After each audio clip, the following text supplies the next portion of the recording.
Hello guys, get ready to witness the magic of chemical formulation with TRC। नाम तो सुना ही होगा आपने। क्या आपने कभी सोचा है कि केमिकल साइंस की दुनिया में कितने रहस्यमय और पावरफुल टर्म्स छुपे होते हैं? तो आज हम डिस्कस करने वाले हैं एक बहुत ही इंपॉर्टेंट केमिकल टॉपिक के बारे में जो आपके डेली यूज के पर्सनल केयर प्रोडक्ट्स जैसे कि क्रीम्स, लोशन, शैम्पूज और कंडीशनर्स में एक मस्ट हैव है, और वो है इमल्सिफायर्स। तो क्या है इमल्सिफायर्स? इमल्सिफायर वो मैजिकल इंग्रेडिएंट होते हैं जो दो इमिसिबल यानी मिक्स ना होने वाला लिक्विड्स को एक स्टेबल मिक्सर में कन्वर्ट करने का काम करते हैं, जैसा कि ऑयल और वाटर जो नॉर्मली एक दूसरे में मिक्स नहीं होते हैं। लेकिन जब हम इमल्सिफायर का यूज करते हैं तो एक स्मूथ और स्टेबल मिक्सर बन जाता है।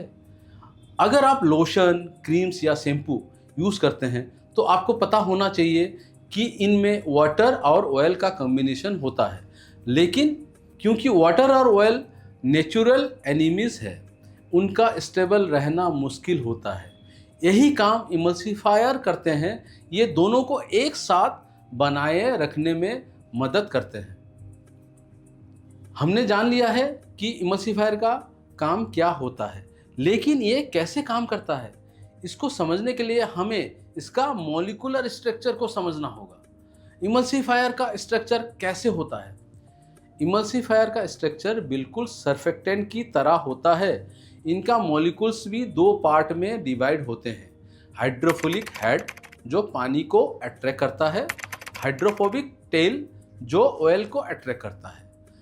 जब इमल्सिफायर वाटर और ऑयल के मिक्सर में ऐड होते हैं तो उसका हाइड्रोफिलिक हेड पानी के साथ बॉन्ड बनाता है और हाइड्रोफोबिक टेल ऑयल के साथ। इस प्रोसेस से एक स्टेबल इमल्सन बनता है जिसे हम इमल्सिफिकेशन कहते हैं।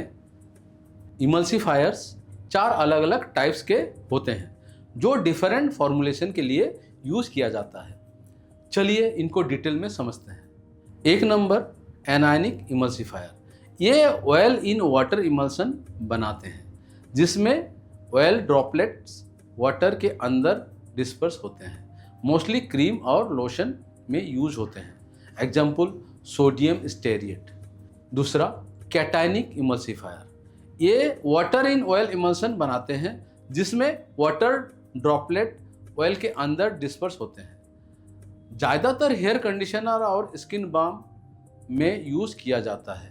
Example cetrimonium bromide. तीसरा नॉन आयनिक इमल्सिफायर। ये माइल्ड और हाईली स्टेबल होते हैं और स्किन फ्रेंडली होते हैं।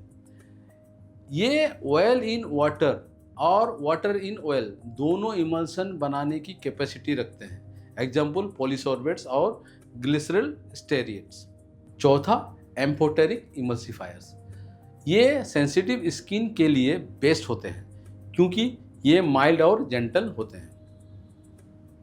ये क्लिनजिंग और कंडीशनिंग प्रॉपर्टीज भी प्रोवाइड करते हैं। Example cocoamido propyl butane. अब सवाल ये उठता है कि किस प्रोडक्ट के लिए कौन सा इमल्सिफायर बेस्ट रहेगा। इसका जवाब डिपेंड करता है प्रोडक्ट की फॉर्मुलेशन, स्टेबिलिटी और परफॉर्मेंस पर। अगर इमल्सिफायर का रेशियो सही नहीं होगा तो प्रोडक्ट सेपरेट हो सकता है। अगर कंसंट्रेशन ज़्यादा हो तो प्रोडक्ट ग्रीजी हो सकता है। अगर कंसंट्रेशन कम हो तो प्रोडक्ट स्टेबल नहीं रहेगा। तो परफेक्ट बैलेंस मेंटेन करना बहुत ज़रूरी है। अगर आप पर्सनल केयर इंडस्ट्री से जुड़े हैं तो आपको ये जानकर खुशी होगी कि इमल्सिफायर हर जगह यूज होते हैं। क्रीम्स और लोशन का टेक्सचर स्मूथ बनाने के लिए, शैम्पू और कंडीशनर की कंसिस्टेंसी इंप्रूव करने के लिए, मेकअप प्रोडक्ट जैसे बीबी क्रीम और फाउंडेशन को एक परफेक्ट ब्लेंड देने के लिए, सनस्क्रीन को वाटर रेजिस्टेंस और लॉन्ग लास्टिंग बनाने के लिए। तो दोस्तों आज के लिए इतना ही। अगर आप पर्सनल केयर इंडस्ट्री में ऑलरेडी काम कर रहे हैं, अपना करियर बनाना चाहते हैं या एक स्टार्टअप शुरू करने का सोच रहे हैं तो आप बिल्कुल सही जगह पर हो। आज जो भी आपने सीखा, अगर आप और एडवांस लर्निंग चाहते हैं तो तुरंत R&D गुरु ऐप डाउनलोड कीजिए। नए वीडियोस और वैल्यूएबल अपडेट्स के लिए हमारे चैनल को सब्सक्राइब और फॉलो करना ना भूलिए। अपने करियर को नेक्स्ट लेवल पर ले जाइए और हमेशा अपडेट रहिए। Thank you, keep learning and experimenting. जय हिंद, जय Bharat, let's make India proud.